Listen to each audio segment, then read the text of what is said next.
Hey folks, it's Marvin Cash, the host of the Articulate Fly, and we're back with another Western North Carolina fishing report with Dale Collins at Tuckaseegee Fly Shop.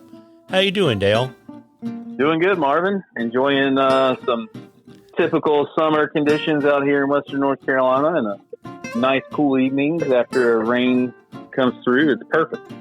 Yeah, I was checking out your weather, and you're actually going to have a kind of a cooling off trend over the next 7 to 10 days, and like you said, pop-up thunderstorms. So what are you seeing on the water? So, the water is actually in great condition. It's not really been enough rain at once to, really muddy up the water in a lot of these situations. So, our smallmouth waters are really nice even after these storms. And then the trout waters, of course, just kind of cool back down and gives opportunities for great terrestrial activity, whether it's ants or beetles or hoppers. So definitely take advantage of that situation. But, a lot of times if the sun is super high, the smallmouth fishing can really slow down, and if a big thunderstorm comes over, obviously you want to stay as safe as possible if there's lightning, but that's kind of a lot of our storms. We don't have that situation in the mountains. We just kind of have, it just gets kind of windy and rains really hard and then it's over. So that cools the water. The smallmouth get a little happier. There's obviously some overcast skies, so they'll come back out and participate in the activity. So definitely some good opportunities to be had by this weather pattern we're in. I guess it's kind of more or less fed by tropical waves that move through the area, whether they're tropical storms or just a lot of moisture coming up from the Gulf or the Southeast Atlantic. Yeah, absolutely. And so is it cooled off enough that you can fish for trout all day long, or do you still need to get up early and go high? I think, it depends. I don't think you necessarily have to go up high. I think just start early. It's just, we're meeting some of our folks at 6 a.m. at the shop and getting started. But I think if you're in the right places, you can make it all day. Just have that thermometer with you, and just, if fishing slows down and you look at your thermometer and it's up around 70, then, just hang it up or take a nap by the tree and wait till the evening when everything cools off, and, another hatch will come through, water will cool off, and fish will get happy. Yeah, there you go. And so are your smallmouth now pretty consistently looking up?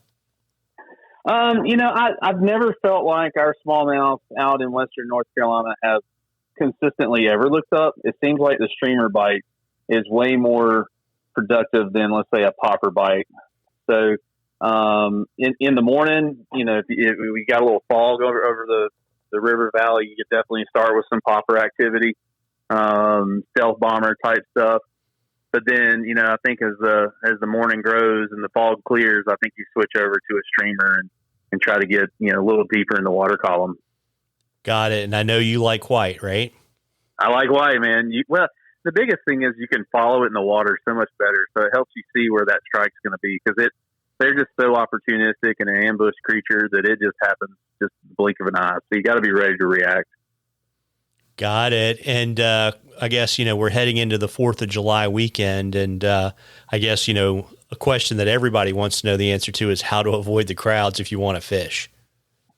Absolutely. So, what's interesting is we're not necessarily seeing the pressure we anticipated. Especially if you look at coming up at our area around midweek, we had some good friends up, and they were fishing the Acunnalufty on Wednesday, and there was one other truck from the visitor center on the Acunnalufty all the way up to where the road gets away from the creek altogether. So that's a good 3-4 mile stretch at least, and there was only one other person fishing, maybe, and they could have been obviously hiking.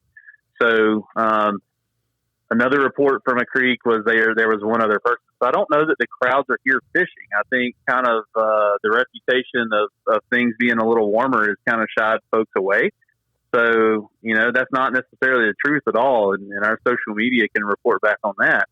So definitely, don't feel like it's overpressured and overfished by any means, because there's definitely opportunities. And obviously the more you're willing to walk away from the car, the better, the more solitude you're going to have for sure.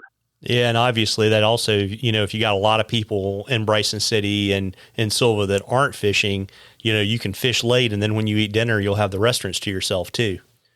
Exactly. And, I guess that's a positive of whitewater rafting and tubing being so popular, is that it does take a little bit of the attention away from fly fishing when the families are here. So you're not going to be competing necessarily for casting room. Yeah, absolutely. And I've got a question for Marcus, and this is an interesting one, Dale. He wants to get your thoughts on tips for catching pressured trout in tailouts. So that is a great question. I love it. So for me, if I've identified where these fish are, let's say sight fishing for them, I'm going to swing a soft tackle. I'm going to put a big dry fly, and then I'm going to put a soft tackle that's going to be subsurface. Sometimes soft tackles will want to float, just on the surface or even under it.